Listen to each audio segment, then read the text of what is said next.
All right, we're back. We are COMP1004, Rapid Application Development in the Winter 2017 semester at Georgian. And we are week 8, part 2 of our broadcast. I've just unplugged, so please forgive me if I'm really cutting out or something like that from our broadcast perspective and recording. But I've done that because I want to be able to try and,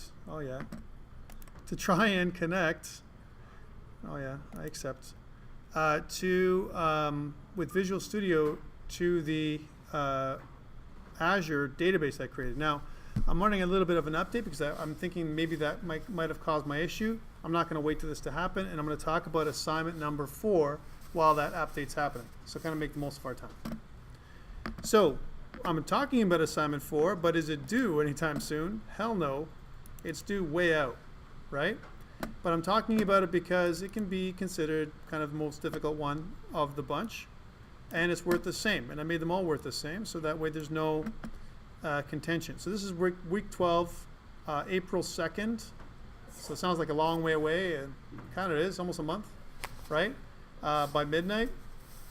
Its marking is, there's 77 points. You can see the difficulty right there. If you use the amount of marks as a kind of a ratio of difficulty, look, the other ones were like in the 50s and 40s. This one's in the 70s. It means there's a lot of little things you have to look at, and that means chances are it's something like an 8, 9, or 10 in terms of difficulty because of the amount of time you need to put this together. Someone asked me for how long it takes. Probably going to take you more than 4 hours to put it all together and make sure it works. That's a bigger assignment, but it's worth the same, right? So if you did pretty good on assignment 1, 2, 3, 4, we have another one, 5. Remember, these ones are all the same marks. Then, hopefully it'll equal out a little bit. This is difficult because there's a couple parts to this. One part is file handling. Another part is database. A third part is user interface, right? Fourth part is some kind of object-oriented design and methodology that we're going to talk about. So there's a lot of little piece parts, and because of that, it makes this assignment a little bit more challenging. So you're going to make a multi-form application. That's what it's going to be. The program initially gives the user an option to start a new order or load a saved order. How does it look? Let's give you some screenshots here of kind of some old screenshots I used. So you come to this screen here, it gives you kind of a little splash screen. It's included this time, it's not a bonus, right? You're going to come into this like little menu that says start a new order or open a saved order and the exit button, right? Now I used the kind of a dollar for dollar computers. I encourage you to make your own logo for this one, right? Make your own style. You have something called the select form, and the select form is going to be a list of all the computer parts. Now the computer parts I've given you, and if you actually look up online on Blackboard, I gave you a SQL database that you can import into your own database, so you don't have to create all this stuff yourself. The table itself is there. You just have to import the database into your SQL server, and it should be okay. And if you actually look up, we'll talk about how to import stuff later on. It won't be today. Right? Then we can import this table, and then you have access to all this information. Select form. Once you select your computer, say you select this one here, whatever that selection is, it's going to show it down here in this little text box, and then you click next. Right? When you click next, it takes you to the next screen. You can see that there is all the details. This is the detail form. It's going to show you all the details of the computer that you selected. From here, you can go File, Save, and save your selection. Right? All the details in a text file of some sort, right? And then from there, you can click next if you want, or you can cancel and close it and then load it up later on. Notice that if I wanted to just save it from there, I wasn't sure yet, and I wanted to open a saved order, you can do that, right? You can open up a saved order because you're going to save the details of your order somewhere on your machine. We're going to talk about how to do that. Here's your order form, and then the order form itself is going to show you the final order, right? Whatever you've decided. Now we've done ordering to death. Right? So this part's not going to be the difficult part. The difficult part is going to be, how do I pass data again from one form to the other, which has been a pain in everyone's, right? Since the beginning, right? You need to learn how to do this. If you don't know how to do this, is a key concept in this course, right? If you try and store your data in the forms, that is not correct. You need to store them in some kind of container class, like we've talked about before. Let's call it order, your computer order or computer order, or whatever you want to call it. But you need to store this information somewhere and then retrieve it as you go from form to form, right? And save to it. Okay, cool. So then you click Finish. Thank you very much. And then you're done. right? That's what we're looking for. Mark distribution is as follows. You've got 27 marks, if you will, for UI, so less. More functionality, 38. Program structure 3. Internal documentation 5 still is important. And version control 4 for a total of 77, weighing 15% of your final grade, right? So again, these are worth all the same. This is number 4. That means these, from an assignment perspective, you're going to come into around 60% plus your exam, which was worth 20. That's 80% of your final grade up into it, including this assignment number 4, right?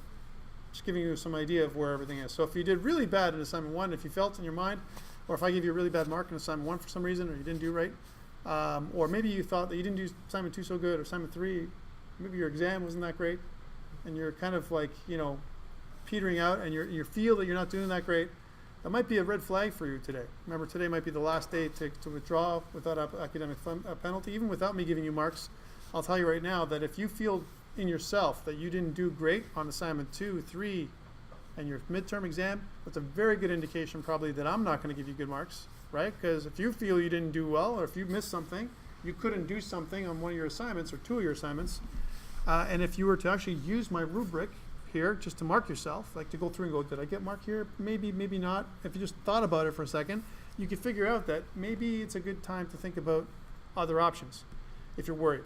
For the most part though, I'm not a difficult marker. So if you handed in whatever you handed in, you got to trust me that I'm not going to kill you, Maria, at this point. I mean, that's all I can tell you. I'm not someone that's going to sit there and try and crucify you. Remember, for me, it's not just about the marks. That's why I gave you an opportunity to do a midterm assignment and not kill you with a proctor and make you come in on another day because we're off on a Monday. I did that because it's concepts that I want you to take away from this. It's kind of an intro course, right?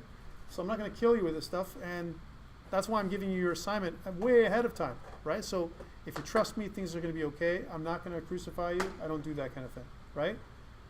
But if you don't hand in your stuff, if you miss things, I can only mark you based on what you've given me. So if you've missed, I'm just going to give you a very simple solution to this. If I've asked you for 5 things and you only gave me 4 of the 5 things, then I can only give you 4 of the 5 of the marks, right? That's really simple. Even if you give me bonuses I look at after. First I look at your basics and then your minimum viable product, so to speak, and then I look at bonuses, right? So, you know, they might equal out, they may not. And I don't want you to think that bonuses are going to be equal to what your core requirements are going to be. Usually they're never equal, usually. So that's the assignment. What I want you to do, the details of the assignment are here inside the document. And if you notice, each of the forms as normal are very detailed. Some people complain because this is too much information. They're like, Tom, your assignments are like books. Not really. If you look at them, if you look at start form, right, what am I asking for? Create a splash screen for the project that includes a company logo for $1 computers. That's your own company logo. If you really wanted to use mine, like capture for my assignment, I wouldn't cry, right? But why? I mean, it doesn't take long. It doesn't take a little bit too much effort for you to put together your own logo. You probably already have it from like your last 3 assignments, some kind of logo you can use for this one. Add a button control that gives the user an option to start a new order. A button control that allows the user to load a saved order, and so on. Right? I mean, it's very straightforward. Also, I've talked about creating a default icon for the project. We haven't talked about that yet. Notice when we have our projects on the bottom. Oh, this is still going. We have our projects on the bottom. We have a little default icon that comes up in Visual Studio. I want you to replace it with your own. That's part of the exercise for this one. Set the control box properties of the form to false, which means I'm not going to see an X and a minimize and maximize button. You won't see that. It's going to be hidden because the first form, if you notice, right, this is the selection form. This is the start form. The start form is just this one, right? So there is no minimum, maximize, minimize, maximize, and X and exit. There's no buttons like that. You can only exit from here. You can't minimize or maximize this little form. And you probably won't be able to see that in any of the other ones, except for, this is not there either, except for maybe the last one. And I probably told you to take it away from there as well because I want you to use the buttons for all that work, right? So no control box in this assignment, it looks like, okay? Select form. Once you've decided on what you want to do, if you want to start a new order, the select form will pull up a little grid, a data grid view, which we're going to learn about over the course of the next couple weeks, right? And the data grid view alone will allow you to pull in data from a data source. Okay, that's what we're going to be using, a data grid view, right? After the data grid view, when you select it, the challenge is going to be, how do I select that entire row? This is where I'm telling you, hint, hint, guys, you're going to ask me these questions. I'm going to go over this again next week because you're going to come up and say, so Tom, how do I select the whole row? It's going to be one of the tricks, right? You know, I know because it comes up every single time. It says, add a label in a text box, and here we go. Write an event handler that highlights the entire row of the data grid view control when any of a single row's cells are clicked. Any cell that's clicked in the row, it's going to highlight the whole row. That's a little piece of code you got to write. How to figure that out. It's not that difficult, but we got to talk about that. Write a method that selects all the data from the highlighted row of the data grid view control and displays the manufacturer field, model field, and cost field in that text box in the bottom of your form, right? What does this mean? I select this row, and down here, Toshiba, and then some other things here are listed. That comes right from this row. So somehow you got to link the data, kind of get an excerpt from the data, and populate it down here in that field to let the user know what they've selected, right? It's got to match, which is one of the big issues. Like I'll tell you, some people have issues with this. All right. Again, it's not difficult. It's just you need to know how to do all this stuff. There's little piece parts. Again, no control box, cancel and next buttons do different things. Go to the next form and so on. Product info form. Product info form basically loads. Either you can get it from something you saved, or it transfers information from the select form through the product info form. And I recommend, like I said, I didn't tell you how to do it. I didn't say you must use a class. I'm not going to tell you must use anything here. This is your programming, right? And it says a menu strip. The menu strip itself will have a file and like a save and a load if you want to. And we're going to talk about how to use the open file dialog and save file dialog to save or load from a file. Okay? So again, remember I talked about these 3 or 4 different things. Database access, a data grid view, binding your data, the view that you see with data that comes from a database. File access, where you save stuff to the file, load stuff from the file. All that stuff is in this application, which makes it a little bit more robust. This originally was the final application that I got you to build. I've added another one to kind of make everything a little bit equal. It's almost like buttering my toast a little bit. I have to say, I don't know how there's a better way to say that, right? If I don't butter the toast, then some people will eat a little bit of crow on this one. You can call it different things here. All right, order form. The order form itself is the final form. It's after you've selected your, whether you've loaded it or transferred it from the select form, it comes into order form and it displays everything nicely where you can actually order your computer, right? Dollar computers. And again, you can kind of print out a little message box that shows kind of, a thing that says you're going to get your order in 7 to 10 business days. Thank you for your order. That kind of thing. Again, we're kind of simulating what it is to print without printing. Okay? Solution structure, what everything's going to be called and how it's done. It's very similar to what we've done already. Assignment, from an internal documentation perspective, I'm looking for the same exact things, no difference here. And GitHub, you must share your files on GitHub. How do I start this big monster of a project? Where do I start from? Do I start from this? How about do I start from this? Right? How about I recommend you start from this? This might be the best way to start. Start from this one. Build your data grid view. Connect to your database. Get your information flowing into here first. This is where I would start, right?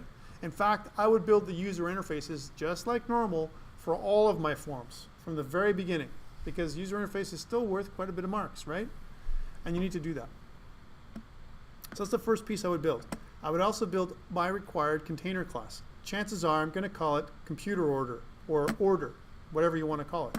And the order is going to take these exact fields, this same thing that all these fields are, and I'm going to capture every single field that's inside my table inside the class, where I'm going to transfer my information from one place to the other. Why?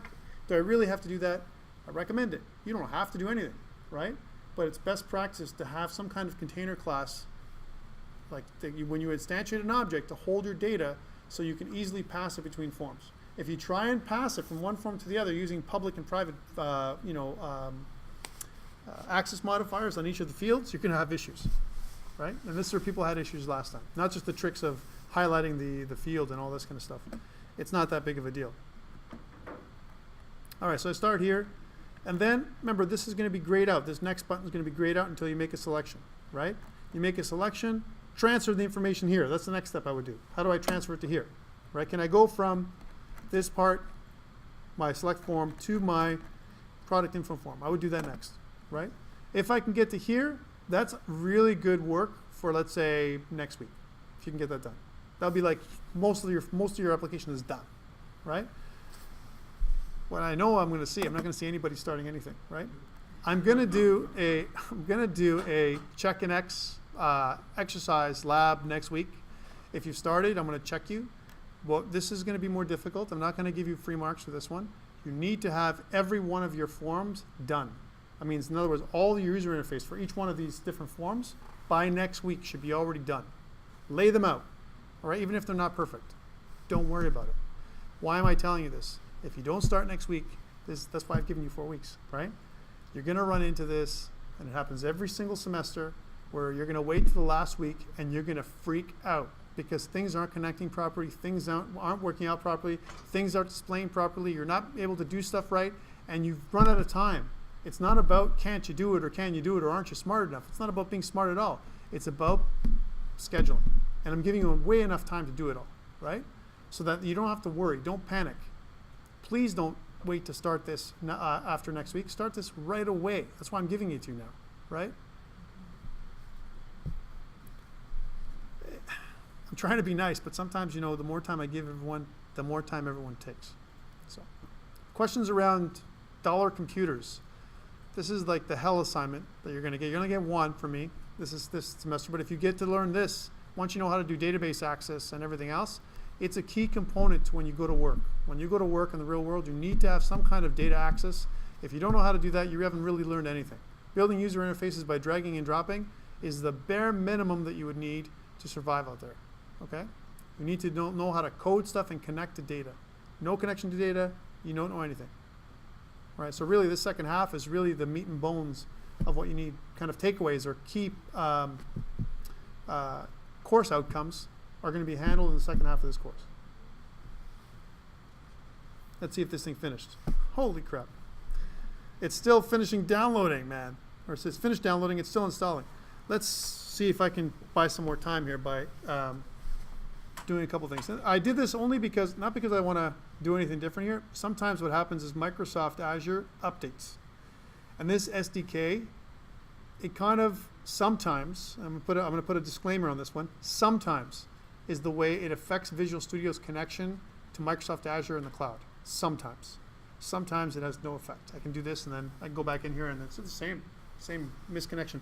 And it's because of where we are. It's a school connection problem. Are you guys, by the way, anyone have connection issues with Microsoft Azure? Who has Azure? Have you tried it? Yeah.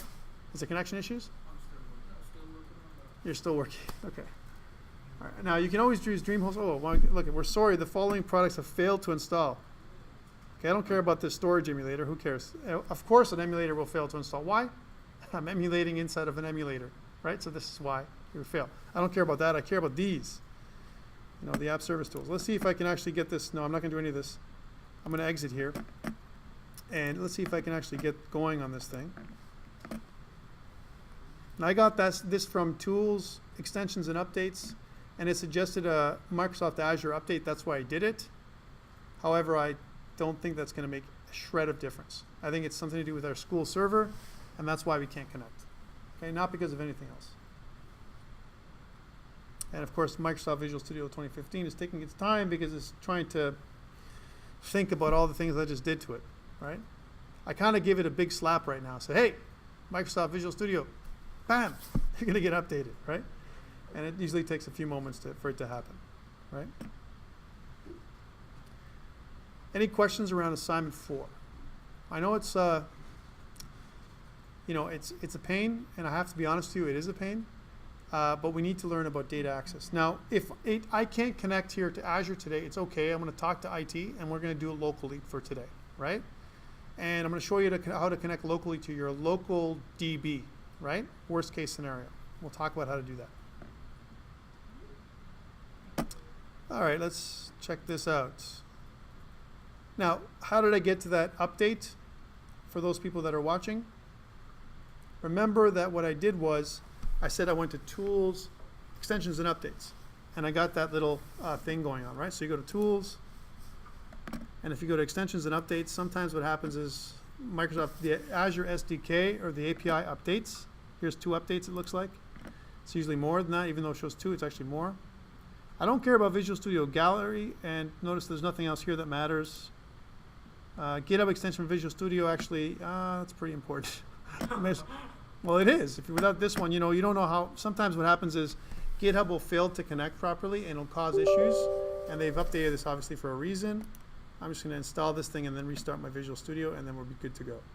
Luckily, I have an SSD, so it shouldn't take long. Mine's still running password. No way. You installed everything and it works now? I'm doing the GitHub at the exact same time. Oh, come on, man. Yours works perfectly? So it's not a connection issue? Fantastic. I love hearing that. So you open up the firewall and everything works? Okay, so that's good. So that means it's just me. And I don't mind. I'd rather have just me than you guys, right? So it could be my installation of Visual Studio is outdated, which is why I'm updating it right now. But it's taking its nice sweet time. Install. I already have this extension, but obviously it's been updated, right? So that's fine. Okay. And of course, this is what happens when you're live coding or anything live. Anything can happen from semester to semester. Last semester it worked just fine. This semester, meh, right? It just happens, right? So just kind of bite it and keep going, right? That's it. Anyway, so what it should do is when you're wireless, and I'm wireless now, like you, right? Now you guys are wired. Are you wired or wireless? Okay. So wireless, I think the ports are open. That's what it's supposed to be on the wireless. On the wired, they're closed. I'm pretty sure that's how it is here. That's how we kind of arranged that, myself and Rich, mostly Rich. So when we do this, and in the summertime, we're going to do enterprise computing. That's COMP1007. For those people who are doing that, we're also going to require Microsoft Azure. So it's a good opportunity for you to get it set up now and then do it in the summer. Okay? Let's take a look if I can get this going. So I'm going to go down to SQL Server Object Explorer is what I really want to see. So I'm going to go to View. I'm going to go to SQL Server Object Explorer. If your database doesn't show up here, like mine's not, you can click on the plus, right? And if I go to Azure, I should see my server coming up. Right here it is.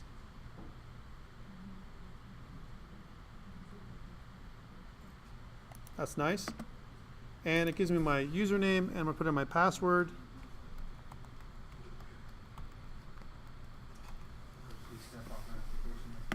No, thank God. Connect. Now this is where I have my conflict, but you may not. That's totally fine. Hopefully it won't give me. If it gives me an error, I'll just do it locally, and then I'll fix my problem and come back to you, because I got to test this out myself and see what the problem is. My guarantee is, though, if you're having a problem with this and it's random in terms of port, which ports we use and which IPs we use, if you try this with your hotspot, if you create a hotspot for yourself, now see what it says: network related or instance specific error occurred, establishing a connection to the SQL server. Right, the server was not found or was not accessible. Verify that that instance name is correct and the SQL server is configured to allow remote connections. Of course we already did that, right? So this is what I get. Now, if you didn't get this, that's fine. That's beautiful for you. But this is what I got. Now, if I try COMP1004 W2017 by itself, so not this one, but this one, it should be the same. Let me just kind of connect to that for now.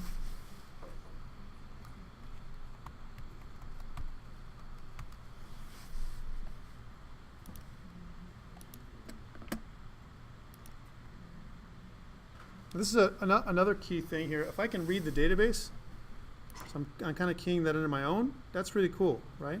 If I click Advanced, right? It's going to show you the password, all this information here, right, which is important.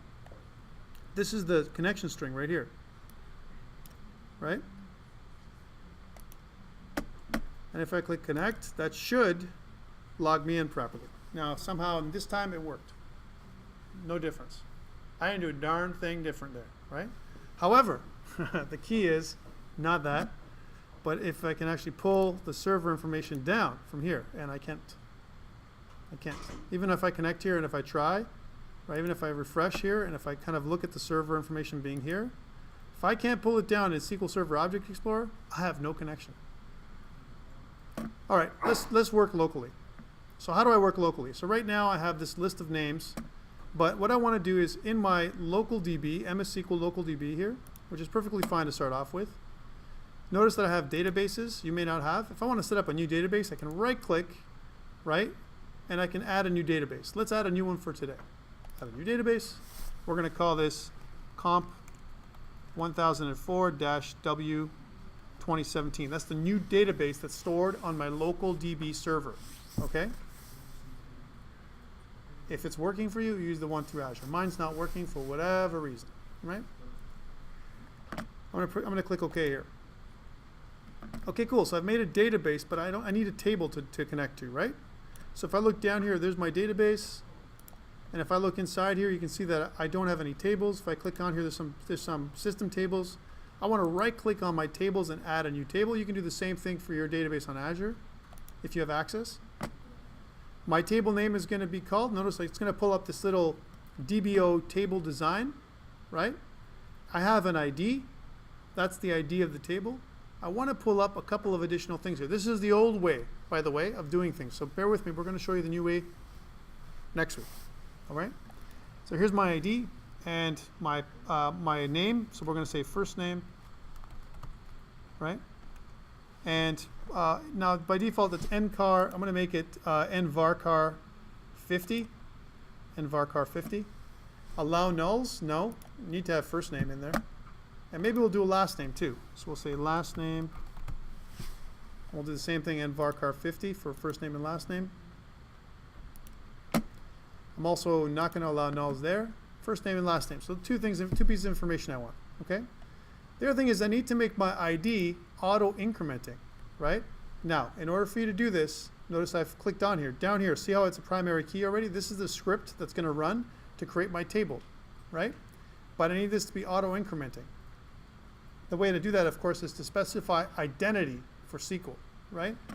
But over here on the right, notice that I've got my ID highlighted. On the right, I have identity specification false. I need to change this identity specification to true. This is the same for, by the way, for SQL Server locally as well as Azure. Okay? So now it should say this, primary key identity. Identity meaning auto incrementing. That's what it's going to do. Cool. We've got this thing. Notice there's a little bit of an update up here. I'm running a script. That's what I'm building. I'm going to update my script. It's going to pull up this last name. Yep. What's the error you're going to get? nvarchar 50. Yeah? Down here. Just behind the What's the error? Well, the other thing is the table name. That's really important. I didn't do that. The table name has to change. This table name should be something like, I don't know, users. We'll call them users. The users table. That should be something we should put in there for sure. Otherwise, it's going to be called the table, right? That's bad. Table makes no sense. You shouldn't get an error here like this. Just make sure yours says what mine says, right? If you type this in, who cares what it says up here? This is just a visual interface for what this is. That's all that is. If I was to actually copy this thing, watch. If I was to copy this thing and paste it again, and I could do that again and again. So let's say I copied it, and let's say I deleted a couple of these, right? Look what happens up above when I do that. They go, right? And if I right-click and paste, and if I click away up above, they come back, right? So this is just a script, and this is a visual representation of what it's going to look like. Okay? Did you get that done? Still got an error? Yeah. No, it's all good. Right. Let's go to update. Now it's going to say, now there's two, generate script and update database. Just click update database. And what this is going to do is it's going to go in there and create the table for us. All right, now this happens both locally, the same way as remotely on Azure. Cool, but we have no data. Let's add some data in there. How do we do that? Right click on the user's data table and look at view data. If you're in Visual Studio and you're looking at SQL Server Object Explorer, then you should be able to do this here. View data. It's going to give you a little thing like this. You don't want to click in ID. ID is going to be auto-generated for you, right? So my first name, let's make this Tom. We'll put my last name in there. And we'll keep going. We'll say, you know, John Smith, James Bond, I don't know. Some other names. Jane Doe, you know, and some other ones. Okay? We'll give one more, 5, just to say so we can see that there's other names. I'm trying to think of another one that comes off the top of my head. Matt Murdock. There we go. Tyler Perry. There we go. Matt Murdock. Matt Murdock and Peter Parker. How about that one too? Peter Parker and Peter Parker. There we go. All right, so we've got some names, right? And these are the ones I've just added in. Guess what? It's automatically been added. Now that I've added them in, I've gone from one step to the other. There's data. Yeah. Yeah, you got a problem. You got a problem. It means you haven't made ID as identity. That's why it's not. Well, we'll have to go. I have to check you after. Okay. All right. So we've got this data. Yay! Lots of data. Now we have to connect to it. Well, I've got my form here, and right now it just does what I've entered. But I want to connect to it. So this is what I need to do. This is the old way. We'll talk about the new way next week. Okay. This is using data sets, which is not the way we do it now. I'm going to click on this. And notice it says unbound mode, and you can say use data bound items. Well, I don't have data bound items, but I want to use that. I'm going to click on there. Okay, cool. It says data source, none, right? Okay, well, I can do something like add a project data source. Add a project data source. Are you with me? If you're not with me, then you won't be able to do what I'm doing now, right? So again, whether you're using Azure or local DB, which is this thing right here, you need to do this if you're going to do it the old way. Add project data source. Yay. It's going to take you to this screen that says data source configuration wizard. There's database, there's service, there's object, and there's SharePoint. We want to use database. Next. Data set. Next. There's only one option, right? Okay, cool. Which one is it going to be? Form MDF, and there's a bunch of other ones in here, right? Or some kind of new connection. I'm going to do new connection. And now this is where it gets a little hairy. If you're doing it remotely, you need to put this in exactly this way for local DB. It's going to be like this. Local DB, right? And notice on the left-hand side, right? I can't scroll, which is bad because I can't see what it looks like, right? So to be smart, and I wasn't, I'm just going to cancel this for a second. I'm going to go back and do this one more time. I need this. It's very, very important. Local DB, this piece right here, right? So let's do it again. So data source here. I'm going to go to here. I'm going to go to there. Next. Data set next. New connection. And now, what it says up here on the left. Local DB. And then slash MS SQL local DB. Right? I'm using Windows authentication here locally. If you're remotely, you're going to click down here and go SQL Server authentication and put in your username and password. Okay? And up here, it wouldn't be this. It would be whatever the database is called, database.windows.net. That's going to be what you're going to put in there. And if you want to know where that is, if you go back to your portal, right, for, where do I have my portal open? Do I have my portal open? Maybe not. I don't. So let's go into a new window. Let's make it a new incognito window so it doesn't clash. Sorry, guys. So I probably turn it off. Let's go here. So I'm going to say portal.azure.com. And I'm going to have to log in again. Maybe not. Okay, good. And if you notice on the right this is my new database, right? So notice the name of the database. It's COMP1004-W2017.database.windows.net. That's what you're going to put in. Oh, here, up here, right? That whole fully qualified domain name, okay? Then when you're done, you're going to put SQL Server Authentication, put your username and password, save my password, and the test for you to see if you can connect is if you can pull down the database itself. So example, for me, if I was going to do remote, let me copy this so I can come back to this in a second. If I was going to try doing it remotely, connecting remotely, it would be like this. Okay, just putting it out there for you, right? So it would be COMP1004-W2017.database.windows.net. That's what it would be in there. And then my username would be Thomas. And I'm using capital G for Georgian, 2017, and an exclamation mark. Save my password. And if I'm successful, I should be able to pull this down and it should show me my database like this. All right? Yeah, this is nice. It won't finish though. And if I was going to continue and press OK, please don't test your connection. Just if you press OK, and if everything works from here, you're golden. If everything doesn't work from here, like it's not going to work for me, then you have to use your local DB for now, right? And that's okay. So you can see how this is cycling. This is a bad sign. It shouldn't take this long for you to connect to your server. If it takes this long for you to connect to your server, there's a connection issue. There's some kind of port problem that we have in this room, which I'm going to try and fix maybe next week, if I can get to it. I got to put up an IT request and they'll do it. What? Okay. I'm okay with this. Now, if you got to this point and somehow, magically, I got to this point, which means I'm going to have to create my table again, because I don't have my table right now. My table doesn't exist remotely. All right, I'm just putting it out there for you. All right, so if I did this far, you should get this. Yes, include sensitive data. You should put that in there. Here's your connection string. And this connection string is going to go in something called an app.config file. See this app.config file? That's where it's going to sit. We're going to see that. Okay, cool. Next. Do you want to save the connection string to the app config file? Now look what it says. COMP1004 names connection string. That's fine. Next. Okay, which database objects do you want in your data set? Well, I don't have a database object because somehow I was able to connect.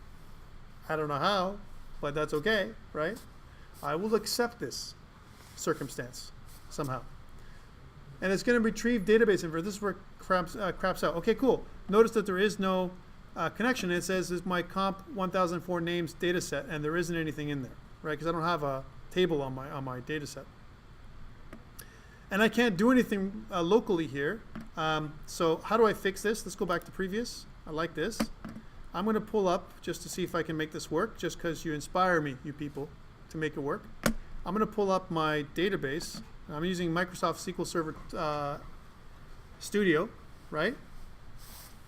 Management Studio. And again, I would put in the same information here in my thing. So I'll put in something like COMP1004-W2017. Database.windows.net. I don't know, maybe it fixed itself, who knows. And then, I doubt it. There we go, remember my password. If I did everything good, I can click create and connect. And if everything went well, yes, I should have access to my databases. Come on, baby. All right, see, I'm telling my computer it's a baby now. And then on my tables, right-click and new table. This is exactly what we saw before. And you can see the delay is just killing me, right? Yeah. It's not liking I want to create a table. The fact that I get this far, I'm amazed. Like, I'll tell you right now. But it's, you know, again, it really depends. And when it's finicky on the school network. It's actually finicky for Mongo. Yeah, see? And I was hoping. How do I do that? Can I do something where I create a table on Azure? Not sure. I believe I was not able to do that before. So here's my database server. And you can see that there's one database right here, right? Here's my database. And this is here's my connection strings. And I don't believe I have access to doing something like that, like modifying everything directly. I don't believe so. I don't believe so at all, in fact. Copy tools, set server file. Well, we already did that. Let's take a look at tools for a second. A query editor. Open in Visual Studio. Yeah, right. That's not going to work. All right, so we're not going to be able to do it here. But a lot of times what you can do is you have some kind of management system where you can manage your data. That's what I really want to try and do here. And it doesn't seem to be, doesn't seem to be at this particular update a way of managing the actual data itself. I'm pretty sure you can't do it remotely. Yeah. Oh well. Yeah. So, how do I fix this locally? Like I said, I was going to go to my local database. Because this is not working. Even if I try again, this table stuff won't allow me to do it. It'll crap out. It's crapping out because, not because I don't have, look at that. The hell, right? I love it. What am I going to do to make it simple? I'm going to go back to, if this works, I'll be happy, but let's cancel this process for a second. And I got to check out my app.config in a second. What I need to do is I want to go to my databases locally here, which I've created, my local DB. If I want to do this to make this work remotely, what's timing like right now?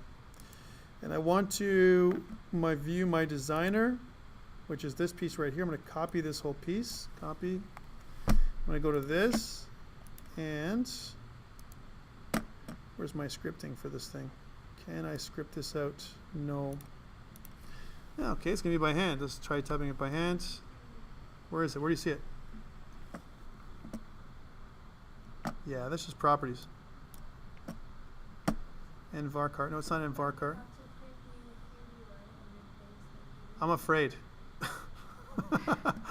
I know what you mean. But you're talking about up here, new query? Where? Or on the table? Where? Am I missing something? What button are you talking about? Where? Am I not seeing it? On the bar, right? On the bar. Yeah, okay. Oh, you're talking There's about... a new query, so you click new query on the left. Mm-hmm. Keep going. New query. Oh, here, this. Yeah. Darn, okay. Oh, and you mean put it in like that? Yeah, I guess I could do that. But I have a problem with this method. I need to connect to the database again to do that. It may or may not work, right? Every time I connect to the database, I'm afraid, right? It's crazy. All right. It says connected. Let's see if we can execute the query. Yeah, I'm going to find it if I can do it right here. It says commands completed successfully where I created the table, right? That means I should be able to pull my table down now. And let's take a look. Select top 1,000 rows, or edit top 200 rows, and put some information in there. It won't be different. If it allows me to do this, guys, I'll be happy. And look how unstable this is. Like this is I'm connecting and not connecting every minute, right? So it means there's some kind of problem with the. Let's try this again. So it'll be the same thing. So I'll say Tom, and then me. And then you can see how this is just not flowing properly. Mark Smith, slightly different data. And James Bond. Wow, that's slow. James Bond. Matt Murdoch. Peter Parker. Put some other hero names. What about Tony Stark? There we go. We got Iron Man, Spider-Man, and Daredevil. There we go. Perfect. All right, so now that we've got that data, fantastic. If it worked, woohoo, right? Visual Studio didn't work, but somehow something else, the other stuff worked. Probably kill this. Let's try this again, right? So first of all, there is no data set that was created. One thing to check, because I started the process, is in app.config. Sometimes it'll note the connection string right here. It didn't, thank God, right? So that's where it's going to be stored. Let's try this again. 2:40. I got a few minutes left. So let's try this again. New data set. I'm going to add my database. Next. Data set. Next. It held it. It kind of remembered. I'll take that. No problem. Next. Yes. I'll keep the same connection string for now. Next. Now. Tables. This is what you should see. Users. Right? This is my connection, my data set, right?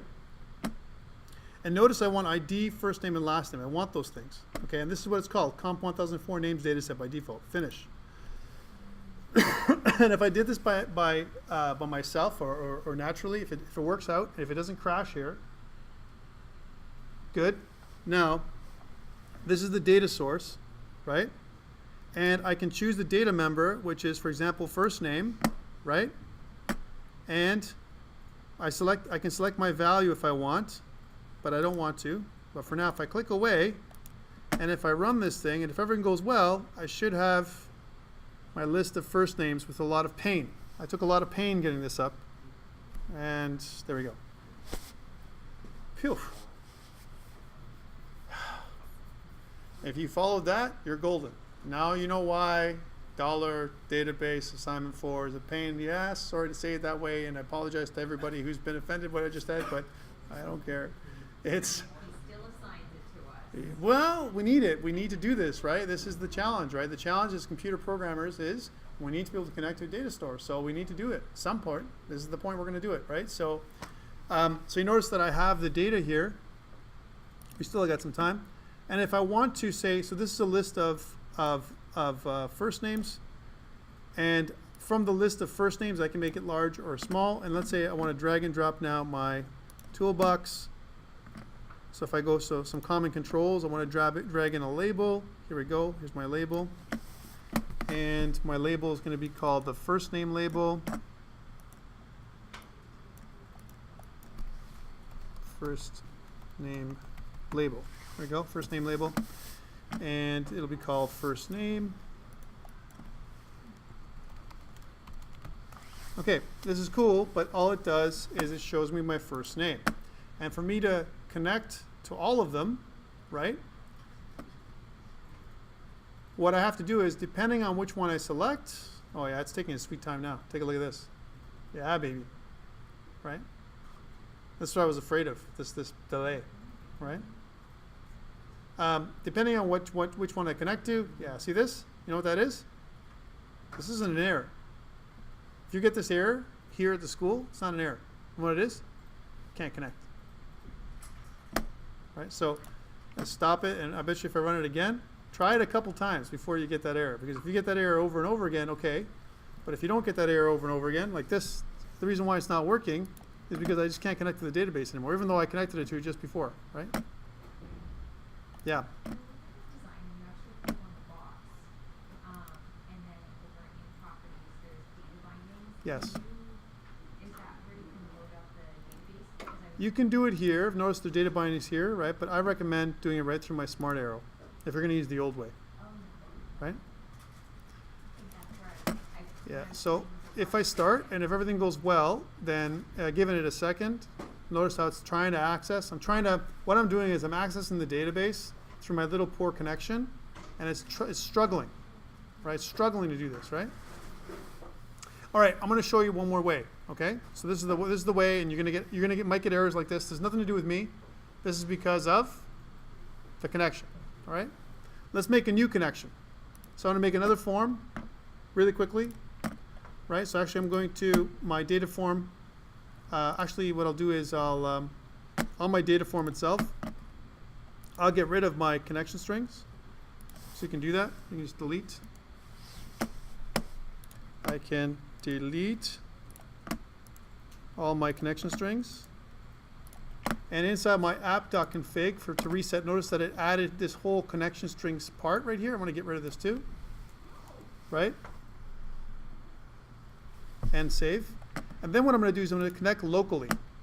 Right? So I'm going to do this locally. So instead of this, I got no data source to show you that all again. I'm going to go to add project data source. database, next, no, new connection. I'm going to go with local. This is how it looks with local. I'm going to put in that local DB again, right? So it's going to be local DB, right? MS SQL local DB, right? And then I should be able to pull down my database, which is COMP1004 W2017, and click OK.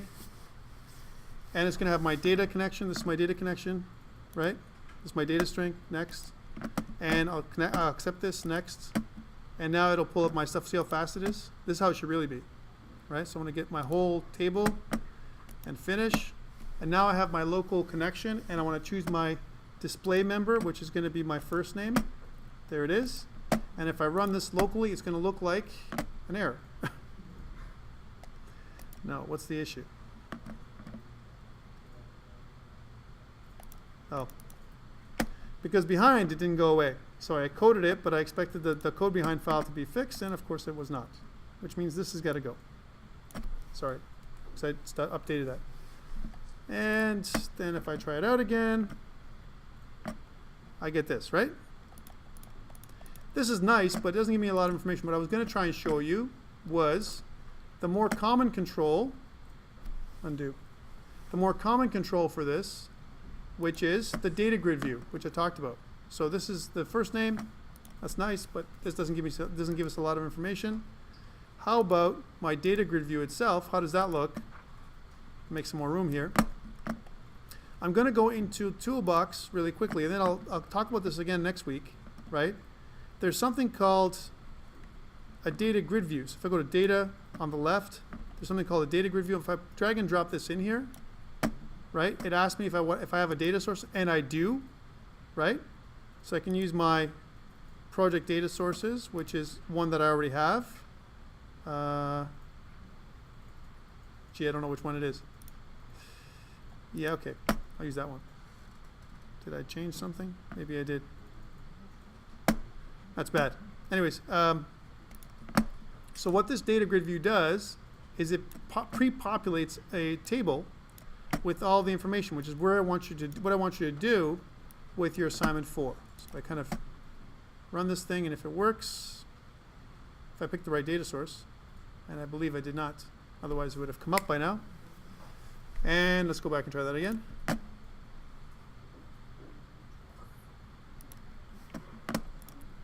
This one. And again, you can play around with this as much as you want, but at the end of the day, users table adapter is what I want. Just want to make sure I pull up that. No, this one. There it is.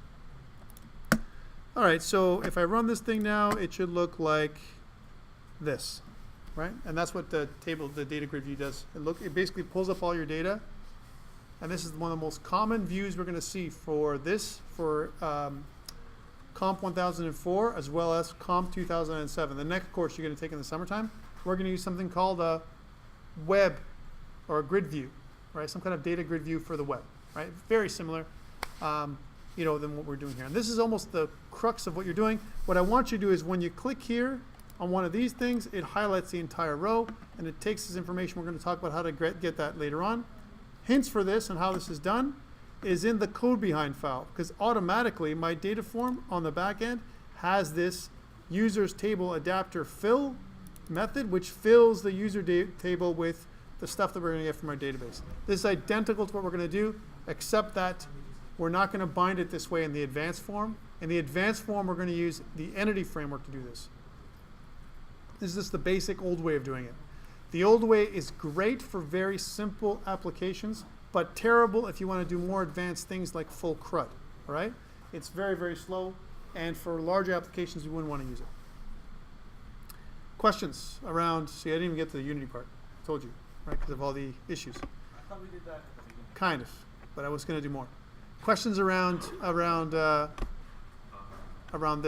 data. I know it's a lot. It's a kind of an intro.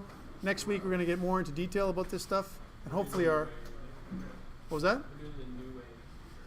I'm going to do this way again, a little more detail, because I got to do that, and then I got to review again, and then go back into the new way, which is what we're going to really use at the end. I'm not going to use this data set stuff very often, because lack of control Notice that it already pre-filled everything for you, and I have no control over what got filled in. So should we wait for this, new way, or? Yes, yeah. What I want you to do for now is set up your user interfaces. Even if the Datagridview has no connection, it's okay. Okay? Any questions around what's due next week? Remember, next week I'm going to do a check. I want to do a check and X to see if you've done your user interfaces or begun them. Okay?